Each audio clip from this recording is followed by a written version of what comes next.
السلام علیکم listeners, please channel کو سبسکرائب کیجیے، بیل آئیکن کو ضرور پریس کیجیے۔ آج میں ریڈ کرنے جا رہی ہوں کچھ عشق میں رنگ جنوبی تھا ناول کی قسط نمبر 26۔ ناول شروع کرنے سے پہلے ویڈیو کے ڈسکرپشن میں موجود میرے نئے چینل کے لنک کو بھی ضرور سبسکرائب کیجیے۔ چلیے شروع کرتے ہیں۔ گلاس ڈور کھولتے ہوئے اس نے رک کر ریوالونگ چیئر پر براجمان شخص کے متوجہ ہونے کا انتظار کیا تھا۔ آؤ شیز، میں تمہارا ہی انتظار کر رہا تھا۔ حسن حیات استقبالی مسکراہٹ کے ساتھ بولے تھے۔ آپ کا انتظار میرے لیے ایک اعزاز ہے۔ اسی ٹیبل کے گرد بیٹھتے وہ بولا تھا۔ مجھے آسمان پر مت پہنچاؤ ورنہ میں جانتا ہوں کہ میری کسی بات پر تم سوچنے کی زحمت بھی نہیں کر رہے۔ حسن حیات شکایتی لہجے میں بولا تھا۔ میں جانتا ہوں آپ مجھ سے کیا امید رکھتے ہیں، اس کے لیے میں آپ کا مشکور بھی ہوں، مگر آپ کو یاد ہوگا کہ کمپنی کی دوسری پروڈکٹس کی پروموشن کے لیے حامی بھرتے ہوئے میں نے آپ سے کہا تھا کہ میں مزید اب اس سلسلے کو آگے جاری نہیں رکھ سکوں گا۔ وہ یاد دلا رہا تھا۔ اور میں نے اس وقت بھی تم سے کہا تھا کہ اپنے فیصلے پر اچھی طرح سوچ بچار کرو۔ حسن حیات نے کہا تھا۔ میں نے اس وقت بھی بہت سوچ سمجھ کر اپنا فیصلہ سنایا تھا۔ شیز، تم جانتے ہو مجھ سمیت ساری آرگنائزیشن تمہارے فیصلے سے کس قدر ناخوش ہے۔ کوئی تمہیں الگ نہیں کرنا چاہتا۔ اتنے کم عرصے میں تم نے نہ صرف کمپنی میں بلکہ اس سے منسلک ہر شخص کے دل میں اہم اور مستحکم جگہ بنا لی ہے۔ اس کمپنی کو اور بہت سے نئے چہرے مل جائیں گے، یہاں تک کہ سیلیبریٹیز بھی، مگر ہماری برانڈنگ کو تم جیسے برانڈ ایمبیسڈر کی ضرورت ہے۔ تم ایک ویل کنیکٹڈ شخص ہو، کیا تم اندازہ نہیں کر سکتے کہ ایک برانڈ ایمبیسڈر کی ویلیو کیا ہوتی ہے؟ حسن حیات اسے کنونس کرنے کی کوشش میں تھے۔ میرے لیے سب سے اہم میری اپنی ویلیوز ہیں۔ میری زندگی پر کچھ اصول لاگو ہوتے ہیں اور میں ان کا احترام کرتا ہوں۔ کچھ حدود ہیں جن کو کراس کرنے کی اجازت میں خود کو نہیں دے سکتا۔ اس فیلڈ کی طرف آتے ہوئے جس طرح میری زندگی متاثر ہوئی ہے، میں اب مزید اسے نظر انداز نہیں کر سکتا۔ اس کے گہرے سنجیدہ لہجے پر حسن حیات چند لمحوں تک غور سے دیکھتے رہے تھے۔ کیا تم مجھے بتاؤ گے تمہاری زندگی کیسی ہے؟ وہ پوچھ رہے تھے۔ بہت حد تک سرفری، شیز نے برجستہ کہا تھا۔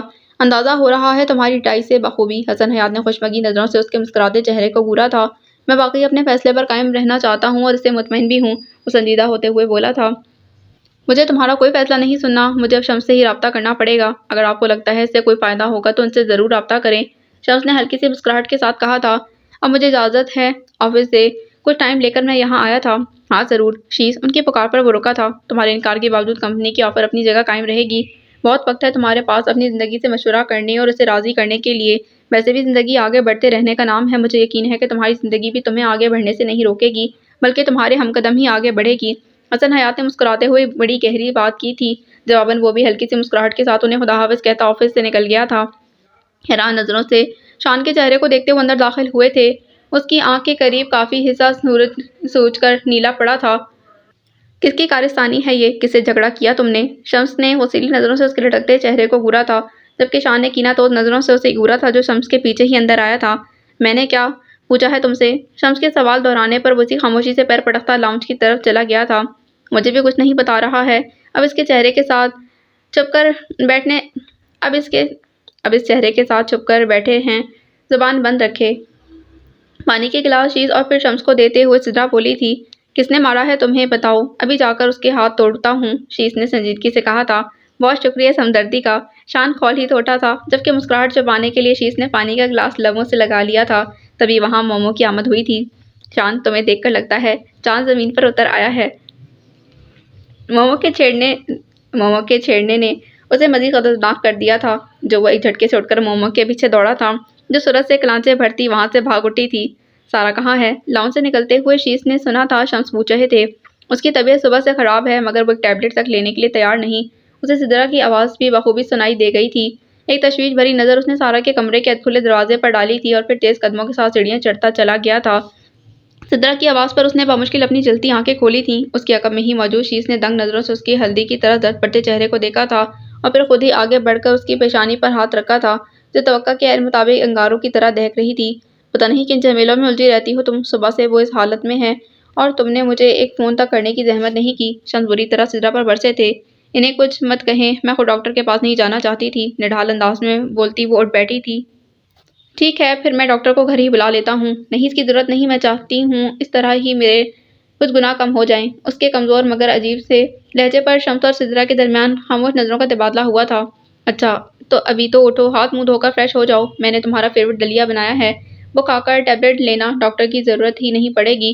نرم لہجے میں سدرا نے اس کا ہاتھ پکڑے واش روم کی طرف اس کو دھکیلا تھا، جبکہ شمس انتہائی پریشان نظروں سے اسے دیکھ رہے تھے، جو انہیں کہیں سے بھی نارمل دکھائی نہیں دے رہی تھی۔ ٹیبل کے گرد بیٹھتے ہوئے شیز نے ہمت نہیں کی تھی کہ دوبارہ اسے نظر بھر کر دیکھ لے۔ سامنے ہی وہ کملائے چہرے کے ساتھ موجود تھی۔ اس کے نقوش سے بکھری مردنی سی چھاپ پر شیز کے دل اور دماغ منتشر ہونے لگے تھے۔ غیر معمولی تناؤ محسوس سبھی کر رہے تھے، مگر خاموشی کے ساتھ کھانا کھاتے چور نظروں سے اسے ہی دیکھ رہے تھے، جو سر جھکائے باؤل میں موجود دلیے میں بس چمچہ دھیرے دھیرے ہلا رہی تھی۔ میں ہاسٹل میں شفٹ ہونا چاہتی ہوں، جلد از جلد۔ یکدم ہی اس کی ابھرتی سرد آواز نے جیسے دھماکہ کیا تھا۔ شیز کے علاوہ سب کی نظریں اس پر ساکت تھیں، مگر وہ بس شمس کی دنگ نظروں میں ہی دیکھ رہی تھی۔ آپ میرے ہاسٹل میں رہنے کا انتظام کروا سکتے ہیں تو ٹھیک، ورنہ یہ کام میرے لیے بھی مشکل نہیں۔ تمہارا بخار کیا دماغ پر چڑھ گیا ہے جو یہ فضول بات کر رہی ہو؟ شدید بے یقینی کے ساتھ شمس نے اسے گھیرا تھا۔ بخار تو اب اترا ہے، مجھے اب کسی صورت اس گھر میں نہیں رکنا، فیصلہ کن لہجے میں وہ بولتی اپنی جگہ سے اٹھ گئی تھی۔ ایک تیز نظر شمس نے اس پر ڈالی تھی جو گلاس پر نظر جمائے بالکل ساکت بیٹھا تھا۔ اس پر سے نظر ہٹاتے شمس وقت ضائع کیے بغیر سارا کے پیچھے ہی گئے تھے۔ بیڈ کے کنارے بیٹھی وہ سپاٹ نظروں سے انہیں دیکھ رہی تھی جو سدرا کے ساتھ ہی اس کے کمرے میں داخل ہوئے تھے۔ مجھ سے کوئی سوال مت کیجیے گا خدا کے لیے، درستی آواز میں وہ بولی تھی، مگر اندر بھڑکتے آتے فشاں نے اسے خطے سے اکھاڑنا شروع کر دیا تھا۔ تم اس گھر کو چھوڑ کر جانا چاہتی ہو، مجھے چھوڑ کر جانا چاہتی ہو؟ سدرا کی آواز بھرانے لگی تھی۔ ہاں، میں جانا چاہتی ہوں اس گھر سے، اور کیوں نہ جاؤں؟ یہاں رک کر اپنے زندہ درگور ہونے کا انتظار کروں؟ حلق کے بل چیخی ووٹی تھی۔ اس گھر میں ختم کر دیا ہے میں نے خود کو، مار دیا ہے۔ میں بھول چکی ہوں میری حقیقت کیا تھی۔ یہ میں نہیں ہوں، یہ میں نہیں ہوں۔ اجانی کیفیت میں وہ چیخ رہی تھی، سب کو جیسے سانپ سونگھ گیا تھا، مگر شمس نے سورج سے آگے بڑھ کر اس کے بکھرتے وجود کو بازوؤں میں سمیٹ لیا تھا۔ ہاتھوں میں چہرہ چھپائے سدرا بے دم ہو کر بیٹھ گئی تھی۔ دروازے کے پاس آ کر کھڑے شاہ رخ نے باہر موجود شیز کے چہرے پر لہراتے تاریک سائے نمایاں طور پر دیکھے تھے۔ وہ تکے تکے قدموں کے ساتھ اسٹیپس طے کرتا اوپر جا رہا تھا کہ وہاں رک کر کمرے سے ابھرتی گھٹی گھٹی سسکیوں کو سننا انتہائی اذیت ناک تھا، بالکل تلوار کی دھار پر رہنا پاؤں چلنے کے مترادف۔ خاموشی کے ساتھ عاطف بغور اس کے چہرے کا مطالعہ کر رہا تھا، جو ٹیبل کی سطح پر اپنی سرخ اور متورم آنکھیں جمائے ساکت بیٹھا تھا، مگر اس کے چہرے پر گردش کرتا اضطراب اندرونی خلفشار کی نشاندہی کر رہا تھا۔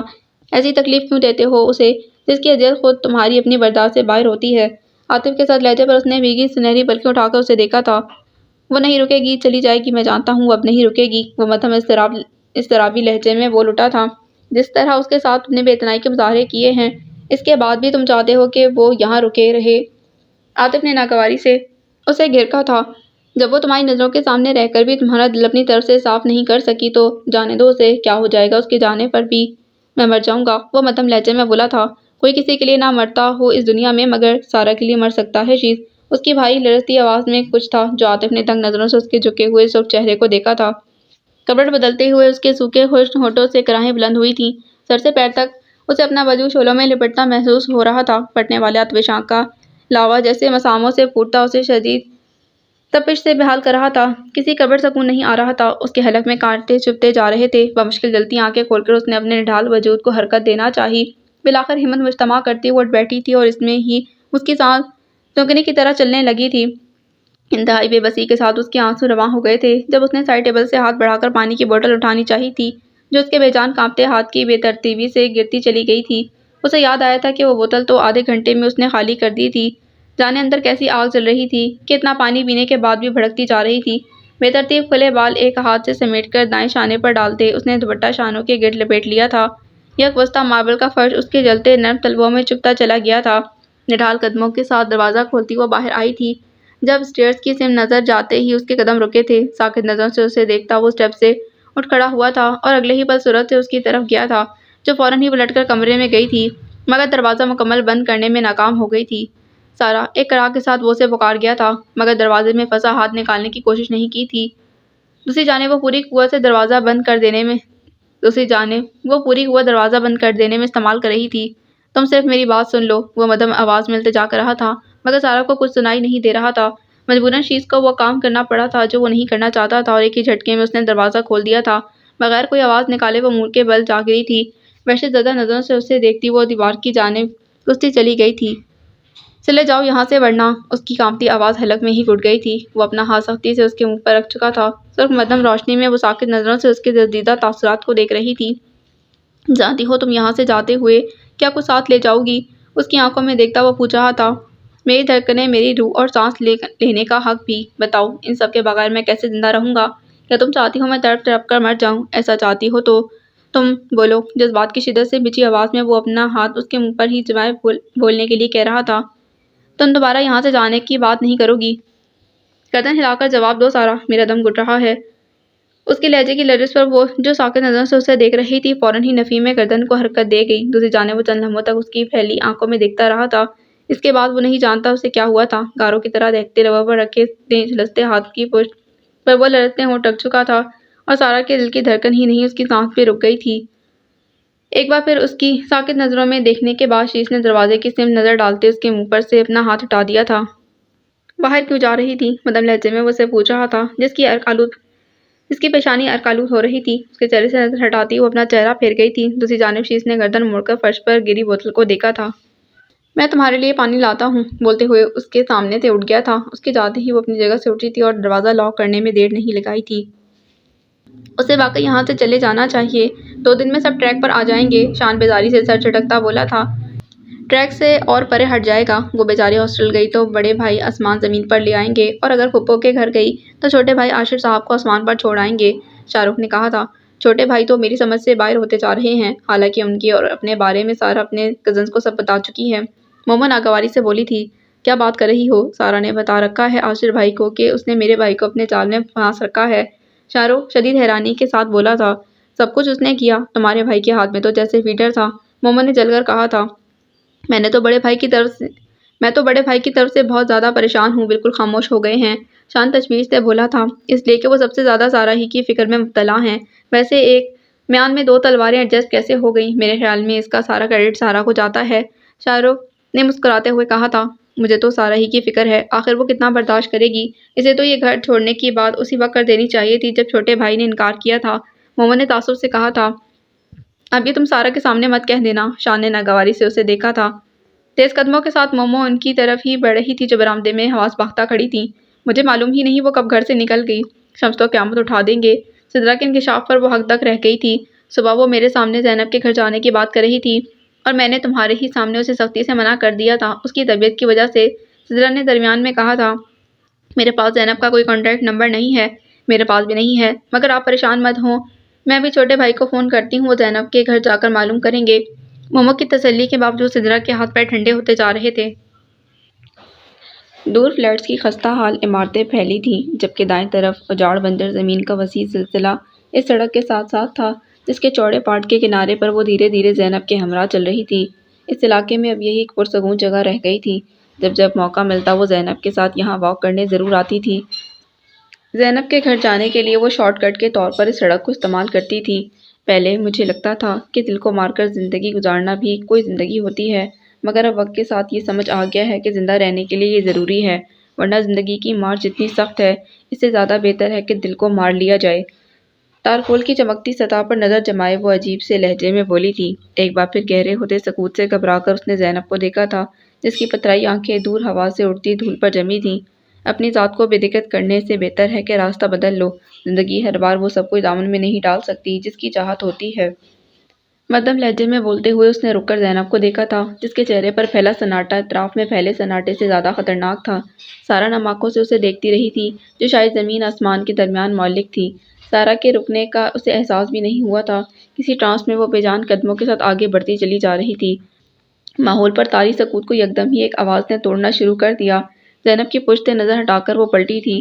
دور سے اسے ایک بائک بہت تیز رفتاری سے قریب آتی دکھائی دے رہی تھی۔ ایک گہرا سانس لے کر سائیڈ سے ہوتے اس نے زینب کو پکارا تھا، سڑک سے ہٹ جاؤ زینب، یہ سڑکیں کسی کی نہیں ہوتی، اور جس کی ہوتی ہیں اسے کبھی اپنے حصار سے نکلنے کی اجازت نہیں دیتی۔ خود کلامی کے سے انداز میں بولتے ہوئے اس کی آنکھوں کے سامنے ایک سنہری چہرہ لہرایا تھا۔ کچھ چونک کر اس نے قریب سے گزرتی بائک کو دیکھا جو واپسی کے لیے پلٹتی زینب کے قریب یکدم رکی تھی۔ اس شخص کے کریہت چہرے کو پہچاننے میں جہاں سارا کو دیر نہیں لگی تھی وہیں زینب دہشت سے گھری پتھر کی مورت بن چکی تھی۔ ساکت کھڑی سارا نے اس شخص کے ہاتھ میں موجود کسی چیز کو دیکھا تھا۔ زینب، اس کی چیختی آواز پر زینب نے جیسے ہوش میں آ کر اپنی جگہ سے حرکت کی تھی، مگر پھر بھی وہ زد میں آ گئی تھی۔ اگلے ہی پل اس کی فلک شگاف چیخوں پر دہشت زدہ سی سارا کی آنکھیں پھٹ گئی تھیں۔ معیز، حلق کے بل چلاتی وہ چیل کی طرح اس پر جھپٹی تھی جو صفاقی کی انتہا کرتا بائک سٹارٹ کر رہا تھا۔ زینب کی بلبلاتی آسمان تک جاتی چیخوں پر پاگل ہوتی وہ معیز کے بھاگنے کی کوشش ناکام کر رہی تھی۔ جب معیز کی ایک ہی ضرب پر سڑک پر وہ منہ کے بل گری تھی، مگر بھوکی شیرنی کی طرح اس بار وہ اس کے پیر کو دبوچ چکی تھی جو بائک سٹارٹ کر چکا تھا۔ اگلے ہی پل وہ بائک کے ساتھ ہی سڑک پر گھسیٹتی جا رہی تھی۔ معیز کی بوکھلاہٹ عروج پر تھی۔ اپنے ارادوں میں وہ پہلے ہی پوری طرح کامیاب نہیں ہو سکا تھا۔ اپنا پیر سارا کے شکنجے سے نکالنے کی کوشش میں وہ بائک کا توازن قائم نہیں رکھ پا رہا تھا۔ اگر اس کے پاس تیزاب کی ایک اور بوتل ہوتی تو وہ ضرور اسے سارا پر انڈیل دیتا۔ اس بار سر پر لگتی بھاری ضرب نے اس کے زخمی اور بے حال وجود کو بے جان کر دیا تھا۔ وہ حلق کے بل چیخ رہی تھی، اس لیے نہیں کہ کھردری سڑک پر اسے لہولہان کر دیا تھا، بلکہ اس لیے کہ ایک گیدڑ اس کی گرفت سے نکل چکا تھا۔ دوسری جانب اپنی کامیابی پر ہوتی معیز کی خوشی کافور ہو چکی تھی، کیونکہ بہت قریب اسے اپنی موت کھڑی دکھائی دے رہی تھی۔ جانے کہاں سے نمودار ہوتی وہ کار سڑک کے درمیان اس طرح رکی تھی کہ بچاؤ کا کوئی راستہ نہیں تھا۔ ایک زوردار دھماکہ ہوا تھا۔ کار کی چھت سے ٹکرا کر دوسری جانب گرتا اس کا وجود سڑک سے 2 فٹ اوپر اچھلتا ٹکراتا چلا گیا تھا۔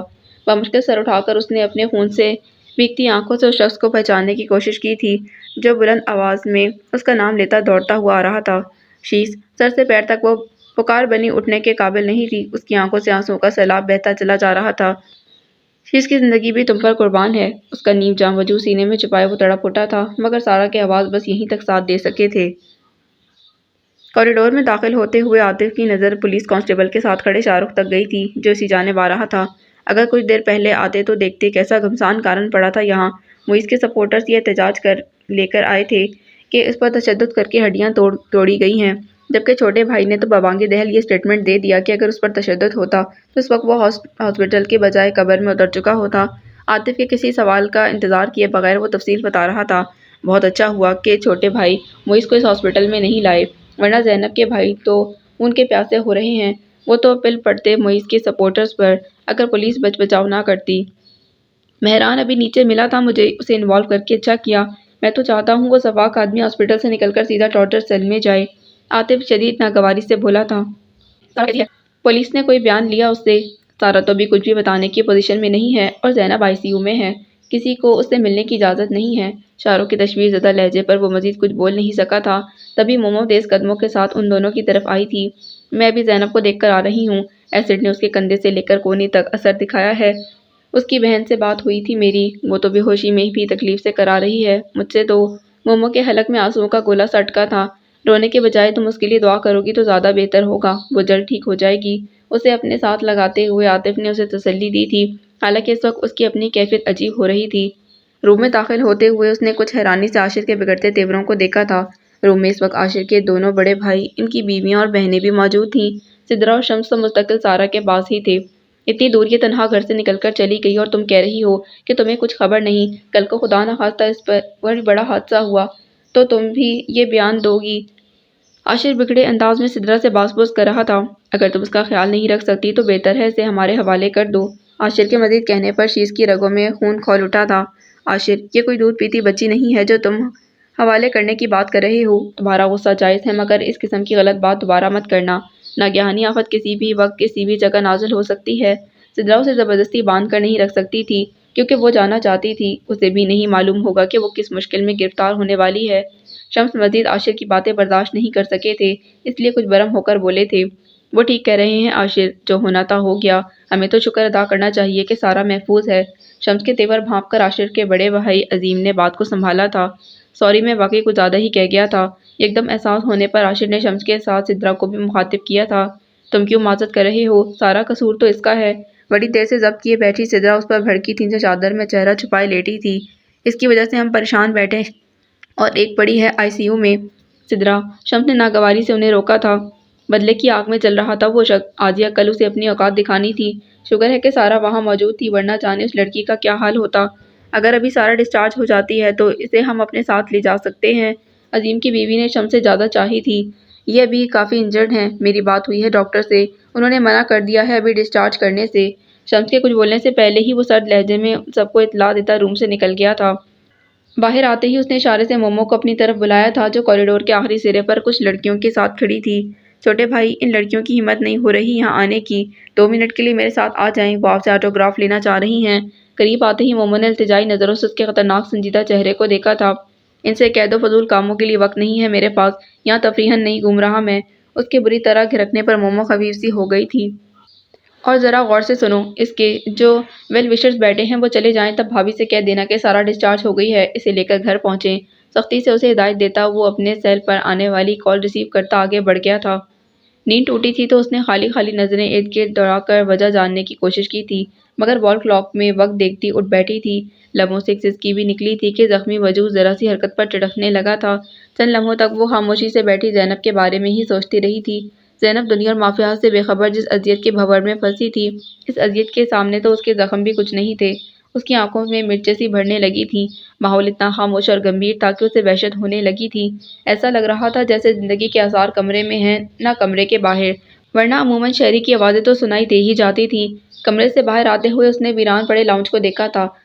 ابھی وہ سدرا کے کمرے کی جانب بڑھنے کا ارادہ کر رہی تھی جب ڈرائنگ روم سے ابھرتی مانوس آوازوں نے اس کے قدم روک لیے تھے۔ تمہاری منطق میری سمجھ سے باہر ہے۔ اگر تمہاری دلچسپی نہ لینے کے باوجود سارا نے ایک سے زائد بار زینب کا ذکر جس مقصد کو سامنے رکھ کر کیا ہے، تو اس کے پیچھے کوئی تو محرک ہوگا۔ شیش کی آواز بخوبی سنائی دی تھی۔ شیش، تم اب دوبارہ اس موضوع پر مجھ سے کوئی بحث نہ کرو۔ عاطف کے لہجے میں ناگواری تھی۔ مگر میں پھر بھی تم سے کہوں گا کہ اگر سارا کسی لڑکی کو تم سے منسلک کرنا چاہتی ہے تو یقیناً وہ لڑکی معمولی نہیں ہو سکتی۔ مجھے اس کے معمولی یا غیر معمولی ہونے میں کوئی دلچسپی نہیں ہے۔ سارا کبھی تمہیں نہیں بتائے گی، مگر مجھے یقین ہے زینب انٹرسٹڈ ہے۔ شیش نے جیسے اسے کچھ سمجھانا چاہا تھا۔ وہ ایک بیوقوف لڑکی ہو سکتی ہے جو ایک سٹک کے سہارے چلنے والے شخص کی ہمدردی میں حد سے بڑھنے کی خواہش رکھتی ہے، اور میں سارا کی بات مان کر اپنے شرمندہ ہونے کے مواقع حاصل نہیں کرنا چاہتا۔ اس کا فیانسے بعد میں جیسا بھی نکلا، مگر اس کے بڑوں نے یہی دیکھ کر اسے چنا ہوگا کہ وہ ہر طرح سے مکمل ہے۔ وہ ان کی بیٹی کے ساتھ قدم سے قدم ملا کر چل سکتا ہے، پھر میں کیسے؟ ایک دم ہی عاطف کے خاموش ہو جانے پر شیش، جو صوفے پر نیم دراز تھا، چونک کر اٹھ بیٹھا تھا۔ آؤ سارا، وہاں کیوں رک گئی؟ سٹک تھام کر اپنی جگہ سے اٹھتے ہوئے عاطف نے کچھ گڑبڑا کر اس کے سپاٹ چہرے کو دیکھا تھا۔ جب آپ مجھے زینب کے لیے بار بار انکار کر چکے ہیں تو پھر اپنے دوست کے ساتھ بیٹھ کر اسے ڈسکس کیوں کر رہے ہیں؟ وہ سرد لہجے میں عاطف سے سوال کر رہی تھی۔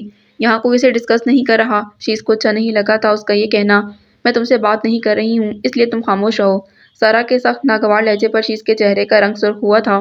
اگر وہ مضبوط بیک گراؤنڈ رکھنے والی ہائی اسٹیٹس لڑکی ہوتی تو کبھی آپ کو یہ بیوقوف نہ لگتی۔ میں تو سمجھتی تھی کہ آپ جیسے انسان کے نزدیک اس کی سادگی کی بہت اہمیت ہوگی، مگر شدید تعصب سے بولتی وہ ایک پل کو رکی تھی۔ کسی کے دل میں اپنی محبت اور جگہ بنانا آسان نہیں، مگر آپ کو کوئی محنت کیے بغیر یہ مقام مل گیا۔ اس کے باوجود بدلے میں آپ کسی کے جذبوں کی قدر نہیں کر سکے۔ محبت اور ہمدردی میں فرق آپ سمجھتے ہیں یا نہیں؟ چپتے لہجے میں وہ عاطف سے سوال کر رہی تھی۔ آپ مجھے صاف یہ بتا دیجیے کہ مجھ پر کوئی بھروسہ کر کے آپ اپنی شرمندگی کے مواقع نہیں حاصل کرنا چاہتے تھے۔ اگر آپ کو اس کے جذبے صرف ہمدردی لگتے ہیں تو یہ آپ کی غلطی ہے، اس کا قصور نہیں، اور نہ ہی یہ اس کا قصور ہے کہ آپ سٹک کے بغیر 2 قدم نہیں چل سکتے۔ سارا، بہت زیادہ بول چکی ہو تم، مگر بس اب اس سے زیادہ نہیں۔ ایک دم ہی شیش نے برہمی سے اسے روکا تھا۔ برائے مہربانی اب زینب کا نام بھی میں کسی کی زبان پر آتا نہ سنوں۔ ہاسپٹل کے کمرے میں پڑی اس بیوقوف لڑکی کو اپنی بیوقوفیوں کی سند کسی سے نہیں چاہیے۔ تیز نظروں سے عاطف کو دیکھتی وہ بولی تھی اور اگلے ہی پل ڈرائنگ روم سے نکل گئی تھی۔ عاطف، میں سارا کی طرف سے تم سے معذرت۔ نہیں، یہ مت کہو، اس نے کچھ غلط نہیں کہا۔ عاطف نے سنجیدگی کے ساتھ اسے روکا تھا، جبکہ شیش نے شرمندہ ہو کر اس کے چہرے پر لہراتے سائے کو دیکھا تھا۔ کرسی پر پیر چڑھائے بیٹھی وہ گمسم کیفیت میں تھی۔ جب اس کی آنکھوں کے سامنے چٹکی بجاتا شاہ رخ ٹیبل کے کنارے ہی بیٹھ گیا تھا۔ کہاں گم ہو؟ کل سے اب دکھائی دے رہی ہو مجھے۔ کچھ نہیں، بس ایسے ہی طبیعت بیزار ہو رہی ہے۔ سارا اور زینب کی کنڈیشن نے ہر چیز سے دل اچاٹ کر دیا ہے۔ پیشانی پر بکھرتی تراشیدہ لٹیں سمیٹتے وہ واقعی روحانسی ہونے لگی تھی۔ زہر لگ رہی ہو اس طرح منہ لٹکائے۔ شاہ رخ نے خوشمگی نظروں سے اس کے آزردہ چہرے کو دیکھا تھا۔ سارا بس اپنی دوست کی وجہ سے خاموش سی ہو گئی ہے۔ فکر مت کرو، سب ٹھیک ہو جائے گا۔ تمہارے لیے یہ کہنا کتنا آسان ہے، مگر میرے لیے عمل کرنا مشکل ہے۔ ناخن کو ریتے وہ افسردگی سے بولی تھی۔ سیدھی دل میں اتر رہی ہو اس وقت؟ شاہ رخ نے وارفتگی سے اس کے ہونٹوں پر بکھرتی مسکراہٹ کو دیکھا تھا۔ تیار ہو جاؤ، میں کل ہی تمہاری اور اپنی شادی کی بات کر رہا ہوں بھابھی سے۔ وہ ایک دم ہی سنجیدگی سے بولا تھا۔ تم مذاق کر رہے ہو؟ مومو مشکوک تھی۔ کم از کم اس معاملے میں میں مذاق برداشت نہیں کر سکتا۔ مجھے خواب مت دکھاؤ، چھوٹے بھائی سے پہلے تمہاری شادی ہو ہی نہیں سکتی، اور وہ تو پہلے ہی انکار کر چکے ہیں۔ مجھے سب معلوم ہے، ان سے پہلے تو اپنی شادی کا میں سوچ بھی نہیں سکتا، مگر شادی ساتھ ساتھ تو ہو سکتی ہے، اور ان کے انکار کی اہمیت خود ان کے نزدیک کچھ نہیں۔ سارا نے تو گن گن کر بدلے لینے ہیں ان سے۔ مومو کی بات کاٹتا وہ بولا تھا۔ واصف بھائی کی طرح نہ لٹک جانا، جو بیٹھے ہیں عاطف بھائی کے انتظار میں۔ وہ بیزاری سے بولی تھی۔ ایسا کچھ نہیں ہوگا، یہ آنے والا نیا سال ہمیں جدا جدا نہیں رہنے دے گا۔ ویسے بھی میں اب اور انتظار نہیں کر سکتا۔ وہ بمسی مسکراہٹ کے ساتھ وہ گہری نظروں سے اس کے گلابی ہوتے رخساروں کو دیکھ رہا تھا۔ اچانک مجھ پر مہربان ہو کر یہ کیسے سوچ لیا تم نے؟ اس کے والہانہ نظروں کی تپش سے جھلستی وہ اٹھی تھی۔ یہ تو کچھ بھی نہیں ہے مومنا، تم کیا جانو میں تمہارے بارے میں کیا کیا سوچتا ہوں؟ وہ ٹھنڈی آہ بھر کر بولا تھا۔ کیا مطلب تمہارا لیچڑ انسان؟ پلک جھپکتے ہی وہ بپرائی تھی تو شاہ رخ صورت سے اٹھ کر دور ہو گیا تھا۔ بتا کر جاؤ مجھے خبیث، کیا کیا سوچتے ہو تم؟ وہ گھبراتی ہوئی اس کے پیچھے گئی تھی جو کہکے لگاتا مزید اسے جلاتا بھاگ گیا تھا۔ لاؤنج میں آتے ہوئے شمس نے اسے اپنی طرف متوجہ کیا تھا جو خاموش بیٹھی کسی گہری سوچ میں گم تھی۔ ہاسپٹل گئی تھی تم چیک اپ کے لیے؟ جی، شان کے ساتھ گئی تھی، سوگوار مدھم لہجے میں وہ بولی تھی۔ زینب کی طبیعت کیسی ہے؟ ان کے سوال پر وہ سر جھکائے بس خاموش رہی تھی۔ سارا، مجھے یہ بتاؤ اس طرح خاموش اور کمرے میں بند رہنے سے کیا زینب بالکل صحت یاب ہو جائے گی؟ کھڑے کھڑے ہی وہ ناراضی سے پوچھ رہے تھے۔ کسی سے بات کرنے کا دل نہیں چاہتا، وہ بھرائے لہجے میں بولی تھی۔ یہ مایوسی بالکل نہیں جچ رہی تم پر، تمہیں تو خود کو مضبوط رکھ کر زینب کا حوصلہ بڑھانا ہے، اسے نارمل زندگی کی طرف لانا ہے۔ اس کے لیے جو کچھ تم کر سکتی ہو اس کے گھر والے بھی نہیں کر سکتے، اسے تمہاری ضرورت ہے۔ کیا میں غلط کہہ رہا ہوں؟ ان کے سوال پر وہ اس بار بھی خاموش رہی تھی۔ چلو اٹھو ذرا باہر جاؤ، طبیعت کو سنبھلے گی، عاطف تمہارا پوچھ رہا تھا، میں نے اسے کہا ہے کہ تمہیں بھیج رہا ہوں۔ نرم لہجے کے ساتھ شمس نے اس کے سر کو دھیرے سے تھپ تھپایا تھا تو نہ چاہتے ہوئے بھی اسے اٹھنا پڑا۔ منتظر بیٹھے عاطف کی جانب بڑھتے اس نے گراؤنڈ میں موجود شیز کو دیکھا تھا جو بچوں کو باسکٹ بال کھیلنے میں مدد دے رہا تھا۔ میں تمہاری طبیعت معلوم کرنے آنا چاہتا تھا مگر پھر تمہاری ناراضگی کے پیش نظر قدم رک گئے، عاطف نے سنجیدگی سے کہا تھا۔ میں آپ سے ناراض نہیں ہوں، شرمندہ ہوں کہ میں نے آپ سے بہت غلط طریقے سے بات کی تھی۔ نظر جھکائے وہ مدھم آواز میں بولی تھی۔ تم نے مجھے موقع نہیں دیا سارا، ورنہ میں تمہیں بتاتا کہ مجھے اپنی کسی کمی پر کوئی احساس کمتری کبھی نہیں رہا۔ میری کمی گھر میں کسی کو محسوس نہیں ہو سکتی، تمہیں بھی نہیں، شاید زینب کو بھی نہیں، مگر ایسا کیسے ہو سکتا ہے کہ زینب کے گھر والوں کو یہ نقص دکھائی نہ دے؟ بلا تمیز عاطف نے سوالیہ لہجے میں کہا تھا۔ ایک بار مجھ پر بھروسہ کر کے آپ اپنے خدشات کا ذکر تو کرتے، میں خود کو داؤ پر لگا دیتی، مگر کوئی انگلی آپ کی طرف نہ اٹھنے دیتی۔ آپ نہیں جانتے خدا نے آپ کو جو منفرد شخصیت اور آپ کی زبان میں جو شیرینی دی ہے وہ آپ کی ہر کمی پر غالب ہے۔ آپ کی ذات سچ میں عزت اور محبت کے قابل ہے، وہ نم آنکھوں کے ساتھ بولی تھی۔ سارا، تمہارے دل میں اتنی زیادہ اہمیت ہے میرے لیے میں سوچ بھی نہیں سکتا تھا۔ عاطف نے دنگ نظروں سے اس کے جھکے سر کو دیکھا تھا۔ مگر اب ان سب باتوں کا ذکر بے معنی ہے، اب سب کچھ بدل چکا ہے، وہ مدھم آواز میں بولی تھی جس پر عاطف چند لمحوں کے لیے بالکل خاموش ہو گیا تھا۔ زینب کو مزید کتنا عرصہ ہاسپٹل میں رہنا ہوگا؟ وہ پوچھ رہا تھا۔ ابھی کچھ کنفرم نہیں ہے، وہاں اس کے علاج سے تم مطمئن ہو؟ عاطف نے بغور اس کے پریشان چہرے کو دیکھا تھا۔ مطمئن تو ہوں مگر وہ جھجک کر رکی تھی۔ بات مکمل کرو، عاطف چونکا تھا۔ اس ہاسپٹل میں پیسہ پانی کی طرح خرچ ہو رہا ہے، زینب کی فیملی فائنینشلی بہت اسٹرانگ نہیں ہے، وہ سب اتنے خوددار ہیں کہ کسی سے مدد بھی نہیں لیں گے۔ ہاسپٹل کے اخراجات کسی نہ کسی طرح تو پورے ہو جائیں گے، مگر زینب کی سرجری ہونی بھی تو ضروری ہے، وہ پریشان انداز میں بتا رہی تھی۔ اس کی سرجری ضرور ہوگی، اگر تم میری مدد کرو گی تو میں یہ کام آسانی سے کر سکتا ہوں۔ عاطف کے سنجیدہ لہجے پر وہ دنگ ہوئی تھی۔ اس معاملے میں زینب کے بھائی میری مداخلت بھی برداشت نہیں کر سکتے، پھر آپ ہمدردی کرنے کا یہ حق کیسے حاصل کر سکتے ہیں؟ ہمدردی کے لفظ استعمال کر کے مجھے ہرٹ مت کرو سارا، جو حق ہے میں حاصل کرنا چاہتا ہوں، اس کے بعد اگر میں اس لڑکی کے لیے اپنا آب فروخت کروں تو کسی کو اعتراض کرنے کا حق بھی نہیں ہوگا، اور تم اچھی طرح سمجھ رہی ہو میں کیا چاہتا ہوں۔ عاطف کے حتمی لہجے پر وہ بس دنگ بیٹھی ساکت نظروں سے اس کے پرسکون چہرے کو دیکھتی رہ گئی تھی۔ چچی جان تو بہت خوش ہو جائیں گی، اکثر باتوں باتوں میں وہ مجھے باور کروا چکی ہیں کہ وہ اب مومو کی شادی کرنا چاہتی ہیں، انہوں نے تو ساری تیاریاں مکمل کر رکھی ہیں۔ کھانے کے دوران سدرا مسلسل خوشی کا اظہار کرتی اشاروں کو بھی خوشی سے پھلا رہی تھیں۔ ظاہر ہے اپنی بلا ہمارے سر منڈ کر چچی نے خوشی ہونا ہے۔ شمس کے سنجیدہ لہجے پر شان نے ہنستے ہوئے اشاروں کو دیکھا تھا۔ شمس، جلدی کھانا ختم کریں، واصف بھی گھر میں ہوگا، سب کے سامنے بات ہو جائے گی، سدرا مزید عجلت میں بولی تھی، جس پر سارا نے مسکراتی نظروں سے شاہ رخ کو دیکھا تھا جو سنجیدہ رہنے کی کوشش میں کامیاب تھا۔ میرا خیال ہے کہ مجھے کھانے سے ہی ہاتھ روک لینے چاہیے، پتہ نہیں کس بات کی جلدی ہے تمہیں؟ پانی کا گلاس اٹھاتے ہوئے شمس نے خوشمگی نظروں سے سدرا کو دیکھا تھا جو فوراً ہی اپنی جگہ سے اٹھی تھی۔ بس اٹھیں، اب چلتے چلتے پانی پی لیجیے گا۔ سارا نے حیرت سے انہیں دیکھا تھا جو زبردستی شمس کا بازو پکڑے وہاں سے لے کر ہی گئی تھی۔ ایسی بھابھی ہونی چاہیے ہر دیور کی، کیوں چھوٹے بھائی؟ شاہ رخ نے اس سے تائید چاہی تھی جو انسنی کیے اپنے کھانے کی طرف متوجہ تھا۔ سارا، ابھی بھی وقت ہے، سوچ لو، شاہی تمہارے لیے اپنا فیصلہ بدل سکتا ہے۔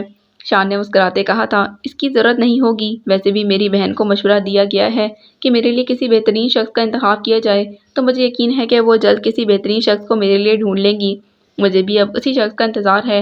تنزیہ لہجے میں بولتے سارا نے ایک نگاہ شیز پر ڈالی تھی جو ایک سلگتی نظر اس پر ڈالتا سرخ ہوتے چہرے کے ساتھ ایک جھٹکے سے اٹھا تھا اور کسی بھی جانب دیکھے بغیر وہاں سے چلا گیا تھا۔ اب نہیں بچنے والی ہو تم، شان نے اسے ڈرایا تھا۔ تو میں کون سا چھوڑنے والی ہوں، وہ نخوت سے بولی تھی۔ اب بنا ہے جوڑ دبنگ، شاہ رخ نے ٹیبل بجائی تھی جبکہ وہ ناگواری سے ان دونوں کے ہنستے چہرے دیکھ رہی تھی۔ دستک دے کر وہ کمرے میں داخل ہو گئی تھی۔ شیز، تم نے کیوں ڈانٹ دیا شان کو؟ وہ دودھ کا گلاس ہی تو دینے آیا تھا، نہیں چاہیے تو منع کر دیتے، وہ ناراض ہو گیا ہے۔ لائٹ آن کرتے وہ اسے گھرک رہی تھی جو تکیے میں چہرہ چھپائے لیٹا تھا۔ میں کیا پوچھ رہی ہوں، کیوں ڈانٹ کر بھگایا تم نے شان کو؟ آپ اسے بلائیں، میں اس کے پیروں پر بیٹھ کر معافی مانگ لیتا ہوں، تکیہ چہرے سے ہٹا کر وہ بگڑے انداز میں بولا تھا اور پھر دوبارہ چہرہ تکیے میں چھپا لیا تھا۔ آخر ہوا کیا ہے، کیوں اتنے آگ بگولا ہو رہے ہو؟ سدرا نے ہنستے ہوئے اس کے شانے کو ہلایا تھا۔ کچھ نہیں ہوا، میری فکر نہ کریں، گھر کے باقی لوگوں کی فکر کریں۔ ناراضی سے بولتا وہ اٹھ بیٹھا تھا۔ اتنے بڑے ہو گئے ہو مگر حرکتیں تمہاری ابھی بھی بچوں جیسی ہیں۔ مسکراتے ہوئے سدرا نے اس کے بکھرے بال سنوارنے چاہے تھے مگر سر جھٹکتا پیچھے سرک گیا تھا۔ ہوا کیا ہے، چہرہ دیکھو آئینے میں، شہری بھی ہنس پڑے گا تمہیں دیکھ کر۔ سدرا بے ساختہ ہنسی تھی، تبھی شاہ دندناتا ہوا چلا آیا تھا۔ تم کیوں آئے ہو یہاں؟ شیز نے ناگوار نظروں سے اسے دیکھا تھا۔ سونے آیا ہوں، پیچھے سرک جائیں، شاہ رخ ڈٹائی سے بولا تھا۔ فوراً چلے جاؤ میرے کمرے سے، ایک سیکنڈ بھی نہیں رکنے دوں گا یہاں۔ وہ بگڑ کر بیڈ سے اترا تھا۔ میری خوشی دیکھی نہیں جا رہی نا تم سے؟ 2 دن میں تمہیں جلا جلا کر سورج مکھی سے کالا گلاب نہ بنا ڈالا تو نام بدل دینا۔ چہرے پر ہاتھ پھیرتا وہ شیز کو جتا رہا تھا مگر اگلے ہی پل بلبلا اٹھا تھا جب شیز ایک ہاتھ میں اس کی گردن دبوچے کمرے سے کھینچتا لے گیا تھا جبکہ سدرا ہول کر دونوں کے پیچھے گئی تھی۔ لاؤنج میں موجود سارا نے حیرت سے اوپر دیکھا تھا جہاں شاہ رخ ایک ہی دھکے میں لڑکھڑاتا سیڑھیوں کی طرف آیا تھا۔ دیکھو دنیا والو، یہ کس طرح اپنے چھوٹے بھائیوں پر تشدد کرتے ہیں، شاہ رخ دہائی دے رہا تھا۔ اس کو سمجھا لیں ورنہ ماروں گا اسے، شیز نے بگڑے انداز میں سدرا سے کہا تھا جو بمشکل ہنسی روکے کھڑی تھی۔ چھوٹے بھائی، آپ اتنے خوش باش کیوں نظر آ رہے ہیں؟ کمرے سے باہر آتے شان نے پوچھا تھا مگر اگلے ہی پل اس کے تیوروں پر بدک کر واپس کمرے میں گھس گیا تھا۔ مجھے پتا ہے تم مجھ سے جل رہے ہو۔ شاہ رخ کی للکار پر وہ بھڑک کر اس کی طرف بڑھنا چاہتا تھا مگر سدرا درمیان میں آ گئی تھی۔ بس کرو، کیوں اتنا غصہ کر رہے ہو؟ سدرا نے ہنستے ہوئے اس کا رخ اپنی طرف کیا تھا۔ پاگل ہو گیا ہوں میں، وہ بری طرح جھنجھلاتا اپنے کمرے کی طرف بڑھ گیا تھا۔ بہت زیادہ اترانے کی ضرورت نہیں ہے۔ سارا نے خوشمگی نظروں سے شاہ رخ کو گھورا تھا۔ سارا جی، رسی جل گئی مگر بل نہیں گئے، وہ مزے سے بولا تھا۔ شاہی، اب دوبارہ اسے کچھ مت کہنا ورنہ خیر نہیں ہے۔ سدرا اسے تاکید کرتی کمرے کی طرف بڑھ گئی تھی جہاں شمس کو دیکھتے ہی ان کی ہنسی پھر شروع ہو گئی تھی۔ تم دیور بھابھی مل کر میرے بچے کو کتنا تنگ کر رہے ہو، مسکراہٹ چھپاتے ہوئے شمس نے کہا تھا۔ آپ کے بچے نے بھی ہم سب کو کم تنگ نہیں کیا ہے۔ ویسے شاہ رخ کا آئیڈیا زبردست ہے، شیز شادی جیسا مارکا پہلے شاہی کو سر ہرگز نہیں کرنے دے گا، وہ بولی تھی۔ اس آئیڈیا میں پہلا فائدہ تو شاہی کو ہی حاصل ہوا ہے، کایا آدمی ہے وہ۔ شمس کے کہنے پر سدرا ایک بار پھر ہنس پڑی تھی۔ مضطرب نظروں سے سارا نے اس کے برف کی طرح سفید اور نقاہت زدہ چہرے کو دیکھا تھا اور پھر مدھم آواز میں اسے پکارتے ہوئے اس کے سرد ہاتھ کو تھاما تھا۔ اس کی زندگی سے خالی بے رونق آنکھوں نے سارا کے دل کی حالت عجیب کر دی تھی مگر وہ پھر بھی لبوں پر مسکراہٹ سجاتی اس کے بالوں میں انگلیاں پھیرنے لگی تھی۔ کیوں جینے کی خواہش سے منہ پھیر رہی ہو؟ اتنی محبت کرنے والے رشتوں کو کیوں اذیت سے دو چار کر رہی ہو؟ وہ مدھم لہجے میں بولتی اس کی بند آنکھوں کو دیکھ رہی تھی۔ جب جینے کی خواہش باقی نہ رہ جائے تو انسان بے حس ہی ہو جاتا ہے۔ کسی کھائی سے زینب کی آواز ابھری تھی۔ بوجھ بن گئی ہوں میں خود سے جڑے ہر رشتے پر، میرا جھلسا وجود اس سے پہلے کہ خود میرے لیے ناقابل برداشت ہو جائے، تم دعا کرو مجھے نجات مل جائے۔ خدا نہ کرے، سارا دھک سے رہ گئی تھی۔ اتنی مایوسی، زینب اتنی بیزاری، اس کی بند آنکھوں سے گرتے گرم قطرے سارا کو اپنے دل پر گرتے محسوس ہو رہے تھے۔ تم تو خوش نصیب ہو کہ اللہ نے تمہیں آزمائش کے لیے چنا ہے۔ وہ کتنی محبت کرتا ہے تم سے، اس کا اندازہ بھی تم نہیں لگا سکتی، مگر میں نے دیکھا ہے وہ ابلیس بالکل تمہارے سامنے کھڑا جو نقصان تمہیں پہنچانا چاہتا تھا، کس طرح ناکام ہو کر اب لاچار پڑا ہے، اور تمہارے چہرے پر ایک خراش تک نہیں آئی زینب۔ اس مہربان ہستی کا شکر ادا کرنے کے لیے میرے پاس الفاظ تک نہیں ہیں۔ تمہارے یہ زخم بھی وقت کے ساتھ منمل ہو جائیں گے زینب۔ کیا اب تمہیں احساس نہیں ہوا کہ اللہ تعالیٰ کتنی محبت رکھتا ہے تم سے؟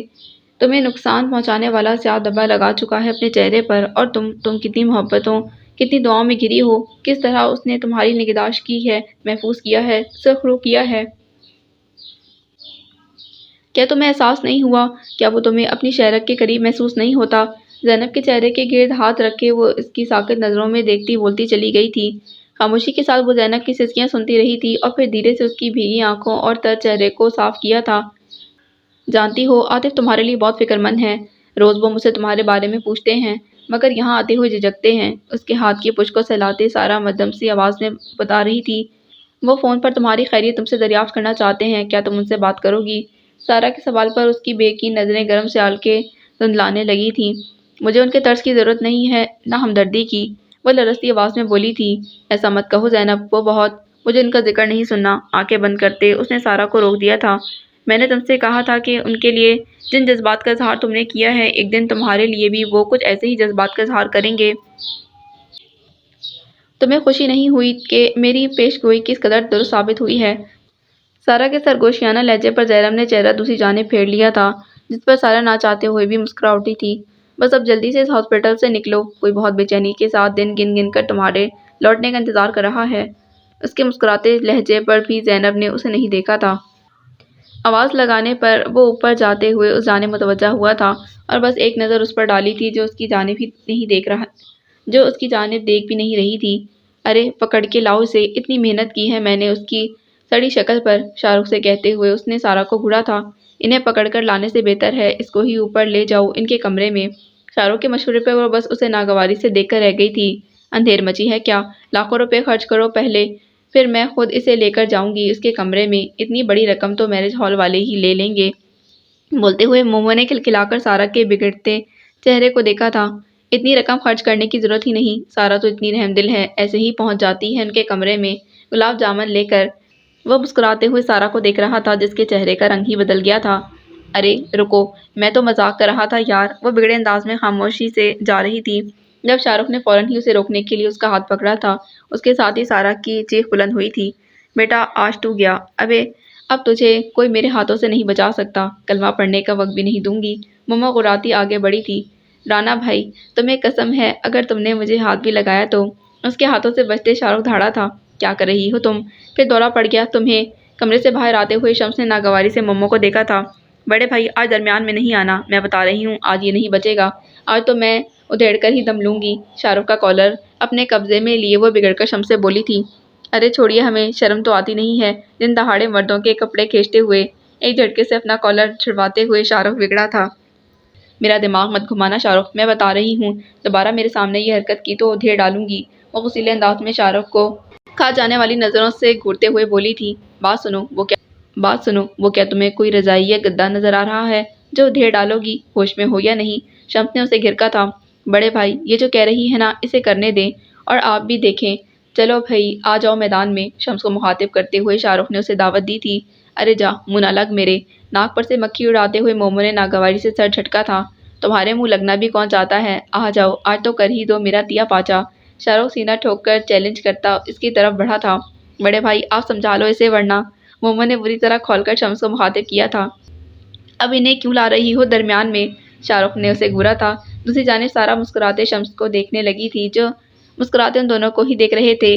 اب کھڑی گھور کیا رہی ہو، آؤ ادھیڑ دو مجھے، شکل جا کر پہلے آئینے میں دیکھ لو نفسیاتی۔ شاہ رخ نے اسے گھورا تھا، سن رہے ہیں نفسیاتی بول رہا ہے مجھے، ابھی میں نے کچھ کہہ دیا تو سب کو آگ لگ جائے گی۔ مومو نے بھڑک کر شمس کو دیکھا تھا، کوئی غلط بات نہیں کی اس نے، بالکل ٹھیک کہہ رہا ہے۔ مسکراہٹ چھپائے وہ اطمینان سے بولے تھے، جا رہی ہوں میں، اب شکل بھی نہیں دکھاؤں گی، 2 دن نہیں نظر آؤں گی نا تو دماغ ٹھکانے آ جائیں گے سب کے۔ شدید ناراضی کے ساتھ تن فن کرتی وہ آگے بڑھ گئی تھی۔ بیٹا تو باہر تو آ ذرا اب۔ جاتے جاتے وہ جس طرح چہرے پر ہاتھ پھیرتے شاہ رخ کو دھمکاتی ہوئی گئی تھی، بے ساختہ کھلکھلا کر ہنستے اس نے شاہ رخ کے شرمندہ چہرے کو دیکھا تھا، جبکہ شمس خود بھی مسکراتے ہوئے جانے کے لیے پلٹ گئے تھے۔ بڑی ہنسی آ رہی ہے تمہیں، ایسے ہی جھگڑے کرواتی رہی نا تو ساتھ گزارا مشکل ہے، مصنوعی خفگی کے ساتھ شاہ رخ نے بتایا تھا۔ مجھے الزام مت دو، تمہیں ہی شوق ہے اس سے مار کھانے کا، وہ مسکراہٹ چھپائے بولی تھی۔ ہاں یہ تو ہے، قسم سے مارنے کے لیے رد کرتی ہے تو رگ رگ میں زندگی دوڑ جاتی ہے، وہ شرارتی مسکراہٹ کے ساتھ بولا تھا، جبکہ وہ خود بھی ایک بار پھر ہنسی تھی۔ اوئے ہوئے بھابھی کیا لگ رہی ہیں آپ، ساڑی میں لش بش۔ وہ اب سدرا کی طرف متوجہ ہو گیا تھا جو شہری کو گود میں اٹھائے کمرے سے باہر آ رہی تھی۔ مجھے چھوڑو، میرے بیٹے کو دیکھو، لگ رہا ہے نا پورا چاند۔ سدرا مسکراتے ہوئے سوٹڈ بوٹڈ شہری کا چہرہ اس کی طرف کر گئی تھی۔ اللہ معاف کرے روتا ہوا چاند، وہ بھی ڈنر سوٹ میں، اس کے کوٹ کی جیب میں دودھ کی بوتل یاد سے رکھ دیجیے گا، شاہ رخ نے ہنستے ہوئے کہا تھا۔ کبھی میرے بچے کی عزت مت کرنا۔ سدرا اسے گھورتے ہوئے سیڑھیوں کی جانب بڑھ گئی تھی۔ ڈریسنگ پر رکھی گلاب کی نازک منہ بند کلی کو اٹھاتے ہوئے اس نے ساتھ ہی رکھے اس خوبصورت سے کارڈ کو بھی اٹھایا تھا۔ تم اور سورج دونوں ایک جیسے ہو۔ دونوں آنگن میں اترو تو جھلمل ہونے لگتی ہے۔ دونوں کی حدت سے دل کی برف پگھلنے لگتی ہے۔ دونوں آگ کی وسعت سے بڑھ جاتے ہو۔ دونوں آنکھیں چندھیاتے ہو۔ دونوں آگ میں جھلساتے ہو۔ چند لمحوں تک اس مانوس تحریر کو دیکھتے رہنے کے بعد کچھ چونکتے ہوئے اس نے سورج سے وہ دونوں چیزیں ڈریسنگ کی دراز میں رکھی تھیں اور پھر پلٹ کر دروازے کی سمت دیکھا تھا۔ بھابھی، اس نے چلنا کب سے شروع کر دیا؟ خوشگوار حیرت کے ساتھ سدرا سے پوچھتے ہوئے اس نے آگے بڑھ کر شہری کو گود میں اٹھایا تھا جو لڑکھڑائے قدموں کے ساتھ اس کی طرف ہی آ رہا تھا۔ تمہیں سے کیا ضرورت؟ اتنی فرصت تو ہے نہیں تمہارے پاس کہ میرے بیٹے کی طرف ہی دیکھ لو۔ ناراضی سے اس کو گھرکتے وہ ڈریسنگ کے سامنے جا کھڑی ہوئی تھی۔ میں ایسے ہی تو دیکھتا ہوں، ہے نا شہری؟ وہ شہری کے چہرے پر پیار کرتے اس سے ہی پوچھ رہا تھا۔ آپ کہیں جا رہی ہیں کیا؟ وہ ان کی طرف متوجہ ہوا تھا جو آئینے کے سامنے کھڑی ادھ کھلے بالوں میں برش پھیر رہی تھی۔ کیوں پوچھ رہے ہو؟ فوراً ہی ایبرو چڑھا کر وہ آئینے میں اس کے عکس کو گھور رہی تھی۔ کیونکہ آپ گھر میں تو اس طرح نہیں رہتی، تو تم لوگ نہیں رہنے دیتے ہو مجھے اس طرح۔ فوراً ہی اس کی طرف پلٹتے وہ غرائی تھی جس پر اس کی مسکراہٹ گہری ہو گئی تھی۔ ذرا سی لپسٹک بھی لگا لو تو سب مل کر میرا ریکارڈ لگا لیتے ہو۔ دیور ہیں کہ پتہ نہیں دشمن۔ ان کے مزید ناراض ہونے پر وہ بے ساختہ ہنسا تھا۔ میں کہاں آپ کو کچھ کہہ رہا ہوں، صرف یہ پوچھ رہا ہوں آپ کہاں جا رہی ہیں؟ وہ بولا تھا۔ پھوپھو کی طرف۔ ان کے گھر میں خوشی ہے تو ظاہر ہے جانا تو ضروری ہے، وہ بولی تھی۔ اچھا۔ ایک طنزیہ سی مسکراہٹ اس کے چہرے پر بکھری تھی۔ لگتا ہے آپ کی بہن نے پھوپھو کی صاحبزادی کے لیے ہاں کر کے آپ کی خوشیوں کو دوبالا کر دیا ہے۔ خبردار جو کوئی فضول بات کی تم نے۔ سدرا نے فوراً ہی اسے گھورا تھا۔ خوشیاں میری نہیں پھوپھو کی دوبالا ہوئی ہیں۔ ایک تو یہ کہ عاشر کی اپنی بیوی سے صلح ہو گئی ہے اور وہ اب اس کے ساتھ ہی ہے، اور دوسرا یہ کہ وہ آج اپنے بچے کا عقیقہ کر رہا ہے۔ دنیا میں رہو تو کوئی خبر ہونا تمہیں، وہ ڈپٹنے والے انداز میں بولی تھی جبکہ وہ ان کی بات سنتے چند لمحوں کے لیے دنگ ہی رہ گیا تھا۔ اور اب ذرا تم بھی شرافت سے میرے میاں جی سے صلح کر لو، سیدھے منہ ان سے بات تک نہیں کرتے ہو۔ دماغ پھر گیا نا ان کا تو ہوش درست ہو جائیں گے تمہارے بھی۔ ان کے گرکنے والے انداز پر وہ خاموش ہی رہا تھا۔ اسے ذرا سنبھالو، یہ تو تیار ہو گیا ہے۔ ابھی ان کے والد محترم کی تیاریاں باقی ہیں، میں دیکھ لوں ذرا جا کر، اسے کہتے ہوئے وہ دروازے کی سمت بڑھ گئی تھی۔